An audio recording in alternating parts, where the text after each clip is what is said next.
সুপ্রভাত, সকলকে দোলের শুভেচ্ছা।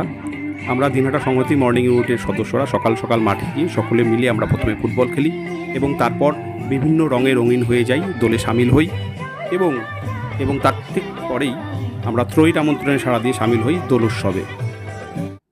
Happy Holi to all. সকলের জীবন 7 রঙে রঙিন হয়ে উঠুক। সকলকে দোলের অনেক অনেক শুভেচ্ছা এবং অভিনন্দন।